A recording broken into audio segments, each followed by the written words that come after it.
کہ شخص کی بیوی ناراض ہو بغیر کسی شرعی وجہ، جیسے ہماری آج کل کی ناراضگیاں، پیچھے کوئی شرعی وجہ نہیں، اور اس کو خامد کو ناراض کر کے وہ رات گزار رہی ہے، تو ساری رات اس پہ اللہ کی لعنت برستی رہتی ہے۔ بیلنس کی دونوں کی، ہاں مرد کو زیادہ ذمہ دار ٹھہرا، اس میں کوئی شک نہیں۔ کسی کی بیٹی کو لے کے جانا کوئی چھوٹی ذمہ داری نہیں ہے، اور شریف زادیوں کی جہاں ڈولی اترتی وہیں سے ان کے جنازے اٹھتے ہیں، گھٹ گھٹ کے مر جانا ان کی سرشت میں ہوتا ہے۔ طلاق ہمارا ایک لعنت ہے کہ گزارا نہیں ہوتا تو بھی کر گزارا، نہیں ہوتا کر گزارا۔ ایسے موقعوں کے لیے تو اللہ نے جدائی کر رکھا ہے۔ میں اپنے گاؤں میں تھا، ایک بچی رات کو چھوٹا بچہ لے کر وحشت زدہ، ارے کہاں سے آئی ہو؟ فلاں جگہ، میں نام لے فلاں جگہ سے آئی، کیا کر مجھے میرے خامد سے بچاؤ، مجھے طلاق لے دو۔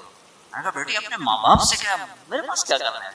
کہا جی وہ کہتے ہیں تو نے طلاق لی تو ہم تمہیں قتل کر دیں گے، اور میرا خامد روزانہ مجھے مارتا ہے، آج تک کوئی دن ناگا نہیں، روز مجھے مارتا ہے، اللہ کے واسطے میری جان بچا۔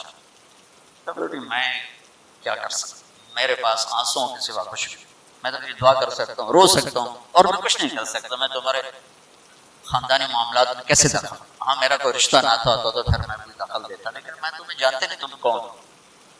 البتہ میں نے اس نے کہا چلو میرے کسی بھائی سے بات کر، میں نے اس کے بھائی سے تھوڑی سی بات کی، بھائی اپنی بہن کا خیال کرو، آگے میں نے کچھ نہیں کہا۔ یہ میرے معاشرے کے سلگتے ہوئے مسائل، یہ دکھتی ہوئی رگیں ہیں، یہ بھڑکتی ہوئی آگ ہے جس نے در و دیوار کو خس و خاشاک بنا دیا ہے کہ ہم زبان کا بولنا جانتے، کاروباری ڈیلنگ جانتے ہیں، بیوی سے کیسے بولنا ہے، بیٹے سے کیسے بولنا ہے، معذرت کے ساتھ آج کل کی اولاد بھی نافرمان ہے، لیکن نافرمان بنانے میں ماں باپ کا بھی بہت بڑا ہاتھ ہے۔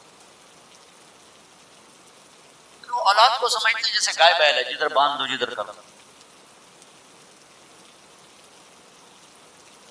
ابھی چند دن پہلے ہمارے گھر پہنچ گئے، میرے گھر پر پہنچ گئے، جی وہ ماں باپ شادی کرنا چاہتے ہیں اور میں وہاں نہیں کرنا چاہتا، اور میرا باپ کہتا ہے تم مر جا میرے لیے، بھائی یہیں کروں گا اور کہیں نہیں کروں گا۔ اس کی عمر اتنی زیادہ ہے، میری عمر یہ ہے، 20-25 سال کا 20 میں فرق ہے، کہ میرا ادھر ہی کرنی ہے، نہیں ادھر تیری نہیں کرنی، بیٹھی رہو۔ یہ والدین کا جبر ہے۔ تو میرے نبی پاک صلی اللہ علیہ وسلم نے ایک خوبصورت طریقہ زندگی سکھایا، گھروں کو آباد کر کے بتایا۔ وہ طریقہ جو بھی اپنائے گا اس کے گھر میں خوشحالی ہو، خوشی ہو، خوش۔ اور اس کا ایک لفظ ہے، ایک دوسرے کو برداشت کرنا۔ یہ آتی بیوی میری غلام بن کے چلے، میں حاکم، اور بیوی آتی کہ ہماری تھے میری چلے گی تیری ماں دی نہیں چلے گی، تو سوائے پھر بھڑکتی آگ کے کچھ بھی نہیں ہوگا۔ رشتوں کو میرے بھائی بہنوں صرف برداشت سے چلایا جاتا ہے، رشتوں پر مسلط ہو کے رشتے آباد نہیں ہوتے، جھکنا پڑتا ہے، سہنا پڑتا ہے، دبنا پڑتا ہے۔ جو دبنا سیکھے گا اللہ کی قسم اس کی زندگی خوبصورت ہو جائے، اس کا شکل صورت سے تعلق، سونے چاندی زیور سے تعلق نہیں، خوبصورت اخلاق زندگی کو چار چاند لگا دیتے۔ بد اخلاقی زندگی، میرے نبی ایک حدیث یاد ہے، اجتنبو الدمن الخضرا۔ تو آپ کے الفاظ تھوڑا مشکل تھے، تو صاحب نے کہا رسول اللہ، آپ نے کہا الدمن الخضرا سے بچو۔ یا رسول اللہ دمن خضرا کیا ہوتا ہے؟ آپ نے کہا المرأة الحسناء فی المنبت السوء، بد اخلاق خوبصورت عورت سے بچو، اس کے حسن پہ نہ ریچھ جانا ورنہ زندگی تباہ ہو جائے گی۔ بد اخلاق سے بچو، بد اخلاق سے بچو۔ آدمی بھوک پر گزارا کر سکتا ہے، کڑوے بول پہ گزارا نہیں کر سکتا۔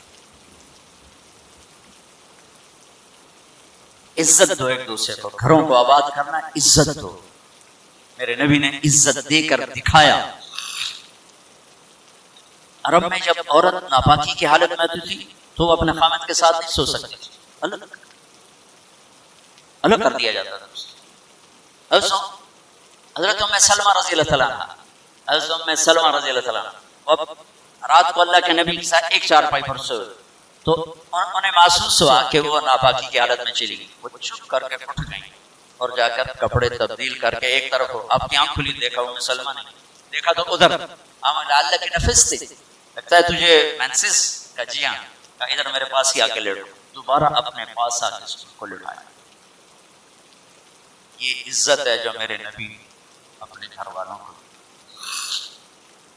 جہاد کا سفر تھا، جہاد کا، اور قافلہ چلنے لگا، حضرت عائشہ بیٹھ گئی،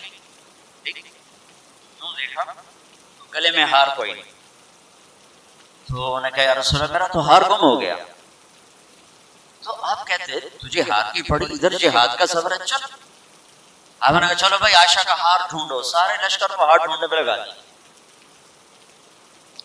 اور ڈھلتا سورج ٹھنڈا ہو گیا تھا جب سفر کی تیاری ہو رہی تھی، تو شام ہو گئے، ہار نہیں ملا، مغرب پڑی، عشاء پڑی، اندھیرا چھا گیا، سفر بھی نہیں ہو سکتا، صبح سفر کرنا، فجر کا وقت داخل ہوا، پانی کوئی نہیں، پانی آگے تھا جہاں انہوں نے پہنچنا تھا، اب پانی کوئی نہیں، نماز کیسے پڑھیں گے، تیمم کی ابھی آیت کوئی نہیں آئی ہے، تو سارے لوگ ابو بکر کے پیچھے پڑ گئے، تیری بیٹی کی وجہ سے نا آج یہ دن دیکھنا پڑ رہا ہے، اب بتا پانی ہے نہیں تو نماز کیسے پڑھیں گے۔ اب ابو بکر کو بیٹی پہ غصہ چڑھا، وہ آئے سیدھے اللہ کے نبی کے خیمے میں، تو آگے اللہ کے نبی اما عائشہ فرماتی میری گود میں سر رکھ کے سوئے ہوئے تھے، اور وہ ایسے بیٹھے ہوئے تھے، تو باپ تو ڈانٹ سکتا ہے، لیکن اب ڈانٹے ہیں تو وہ سوئے ہوئے ہیں، تو اب وہ ایکسپریشن سے ڈانٹ رہے ہیں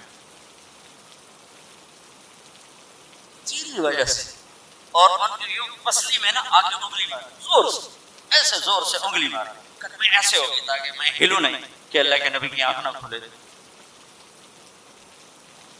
یہ غصہ اتار کے باہر آ گئے، باہر تانے پڑ رہے ہیں، اللہ کے نبی کی آنکھ کھلی، نماز کا یا رسول اللہ پانی کوئی نہیں، نماز کیسے پڑھیں گے؟ اب اسی پریشانی میں تھے کہ جبریل آ گیا، فتیمموا صعیدا طیبا، چلو ہم مٹی سے وضو کی اجازت، تیمم کرو۔ کبھی کسی امت کو تیمم نہیں ملا، بلا مٹی سے بھی آدمی پاک ہوتا، منہ تو مٹی مارو بندہ پاک ہوتا، آپ نے چلو منہ پہ ایسے کرو ایسے، چلو نماز پڑھو۔ تو پھر وہ جو پہلے سب ناراض ہوئے، ابو بکر سے کہنے لگے بھائی ابو بکر آج تیرے گھر کی طفل کتنی بڑی رحمت ہمیں مل گئی، کتنی بڑی برکتیں ہمیں مل گئی۔ تو تیمم کی آیت اتری اس موقع پر جب حضرت عائشہ کا ہار گم ہوا، آپ نے سب کو اس کے ڈھونڈنے پہ لگا دیا، تو فجر کی نماز میں تھوڑا سویرا ہوا، تو پھر حضرت عائشہ کہنے لگی یا رسول اللہ چلو ہار تو ملتا نہیں، چلیں، پھر آپ نے کہا چلو بھائی، جب اونٹنے کو اٹھایا تو ہار پھسل کے نیچے گیا پڑا تھا، تو پھر ہار بھی مل گیا۔ یہ دلداری ہے میرے نبی کی اپنے گھر میں۔ میرے بھائی بہنوں، کسی کی بیٹی کو لے جانا بہت بڑی ذمہ داری ہوتی ہے، اور میں یہ دکھ سے کہتا ہوں کہ میرا سسرالی معاشرہ بڑا ظالم، بہت ظالم۔ کوئی لاکھوں میں ایک گھر ایسا ملتا ہے جس کو لے جاتے ہیں اس کو عزت دیتے ہیں، ورنہ تانے کے سوا کچھ نہیں ہوتا، نہ ساس کے پاس، نہ سسر کے پاس، نہ خامند کے پاس، نہ خامند کی بہنوں کے پاس، صرف اس کے عیب ہی دیکھے جاتے ہیں۔ خوبیاں دیکھنے والا گھر کوئی کوئی ہوتا ہے۔ ایک حدیث یاد آئی، آپ نے مدینے والوں کی تعریف کرتے ہوئے فرمایا کہ یہ جو میرے مدینے کے صحابہ ہیں نا، انصار، یہ اتنے عالی لوگ ہیں کہ ان کے گھر میں کسی کی بچی آ جائے اسے یوں لگتا ہے جیسے میں اپنے ہی گھر میں آ گیا۔ آپ نے انصار کی تعریف فرماتے ہوئے فرمایا یہ میرے مدینے والے ساتھی ایسے ہیں، ان کے گھر میں کسی کی بچی کی ڈولی اترے اسے یوں لگتا ہے میں اپنے ہی گھر میں۔ سسرال والوں سے کہتا ہوں جس کی بیٹی لے جاؤ اسے اپنا گھر بنا کے دے دو، اسے اپنا گھر محسوس کرے، اپنا گھر اسے بنائے۔ ورنہ جانے والی بیٹی کا اللہ نے حق رکھا ہے، شریعت نے حق رکھا ہے کہ اگر وہ تمہاری طرح مالدار ہیں تو انہیں الگ گھر میں اتارو تاکہ کوئی ان کی زندگی میں داخل نہ ہو سکے، وہ اپنی زندگی گزارے۔ ان میں جو جھگڑا ہوگا تھوڑا ہوگا، دو سس بولی، دو سو رائے، دو نو بولی، دو او بولے، دو او بولیا، وہ تو میری کھچڑی پک جانا، مطلب مناوے کہیں تو رساوے کہیں۔ تو شریعت نے حق رکھا ہے اس کو الگ گھر میں اتارو۔ اس کی ہمت نہیں تو اس کو کرائے کا گھر لے کر دو، وہ کہے کہ مجھے الگ کر دو، مجھے کرائے کا گھر لے کر دو، تو وہ نافرمان نہیں، اسے گھر لے کر دو۔ اگر اس کی گنجائش نہیں تو گھر میں ایک پورشن اس کے لیے لے کر دو۔ ایک پورشن کی گنجائش نہیں تو ایک کمرہ، ایک ٹوائلٹ، ایک کچن اس لڑکی کا حق۔ کچن اس کے ذاتی استعمال، ٹوائلٹ اس کے ذاتی استعمال، کمرہ اس کے ذاتی استعمال میں، یہ تین چیزیں اس کا لازمی حق ہیں۔ اگر یہ بھی نہیں کر سکتا تو وہ تسبیح پڑھے تھے، روزے رکھے تھے، اللہ اللہ کرے کسی دی بیٹی نو ضرور تھکے دیونے تے ذلیل کر۔ ایدوں ہی دھکے تھے، ایدوں ہی دھکے، پھر چپ کر کے شادی نہ کرے، بس بہ کہ اللہ اللہ کرے. یہ اللہ نے جانے والی کا حق رکھا ہے. ہماری معاشرت ہندو معاشرت ہے جس میں جوائنٹ فیملی سسٹم چلتا ہے، یہ بہت اچھا تھا، بہت اچھا. ایک دوسرے کی مدد. ابھی ایک مصیبت بنا ہے کہ ایک دوسرے میں دخل دینا ایک فرض بنا، ایک دوسرے کی زندگی کو تلخ کرنا یہ فرض بنا. کس میں جھگڑا نہیں ہوتا، بڑوں کا کام ہوتا ہے سلجھانا، ہم اسے سلجھانے میں لگ جاتے ہیں. میرے نبی اپنی بیٹی کے گھر آئے، حضرت عائشہ، وہ آگے پریشان، فاطمہ وہ آگے پریشان بیٹھے. آپ نے کہا کیا ہوا؟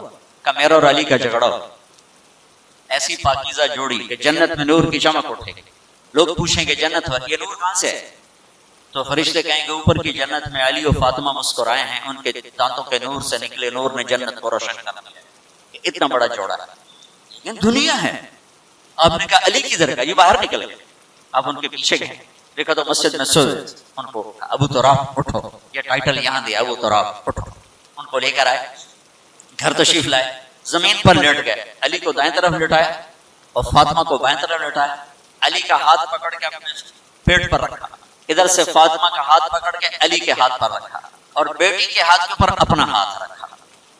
اب یہ علی کا ہاتھ، یہ فاطمہ کا ہاتھ، یہ میرے نبی کا ہاتھ علیہ الصلوات والتسلیمات. ٹھیک. اور فرمایا بولو بھائی ہماری صلح. پوچھا نہیں کی لڑائی، اے جڑے پوچھنا لیں ہو لڑا کے آ جائیں. تو کیا کیا ابھی تو کیا کیا، وہ ڈھیر لاڑ اڑ کے ویلے میں بیٹھے. تو میرے نبی نے پوچھا نہیں ہاں بھائی تو کیا کہتے اور تو کیا کہتی. میرے نبی نے یہ کیا اور کہا علی فاطمہ کہو ہماری صلح ہو گئی. دونوں نے کہا یہ ہماری صلح. ٹھیک ہے. پھر آپ نکلے خوش خوش، چہرہ نورانی. صحابہ نے عرض کیا رسول اللہ آج آپ بڑے خوش نظر آ رہے. کہ میں علی و فاطمہ کی صلح کرا گیا.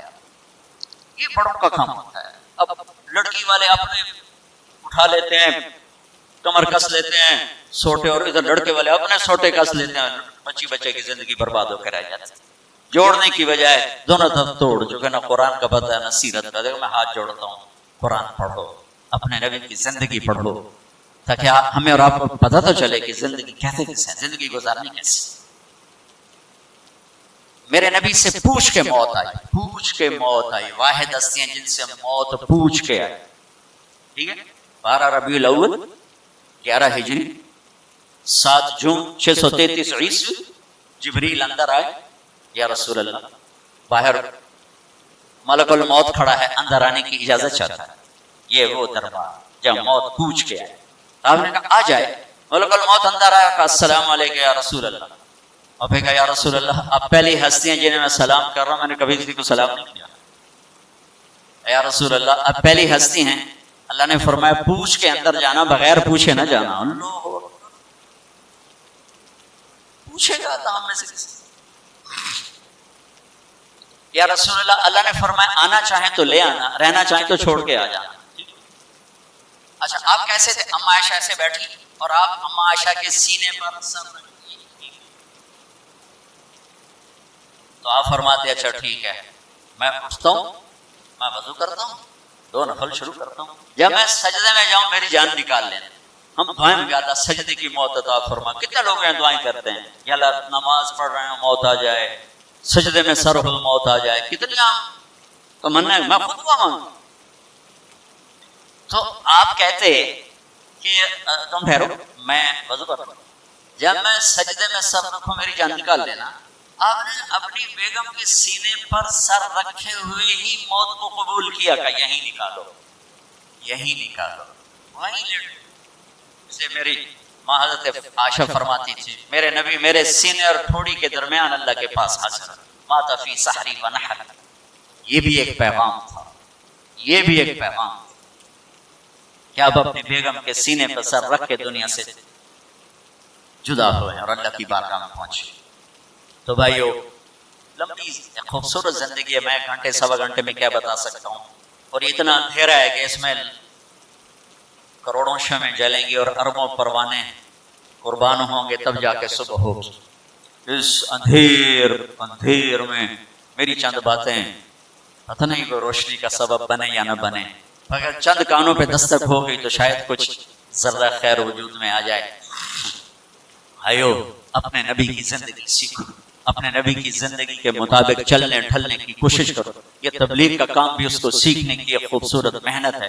جو کرے گا اللہ تعالیٰ اس کی دنیا بھی بنائے گا, اللہ تعالیٰ اس کی آخرت بھی بنائے گا. آخری بات یہ کہتا ہوں, اپنے گھروں کو آباد کرنا ہے تو اس زبان پہ قابو پانا سیکھ, اس زبان پہ قابو پانا سیکھ, اس زبان پہ قابو پانا سیکھ لیں, انشاءاللہ میرے آپ کے گھر آباد ہو جائیں. اللہ تعالیٰ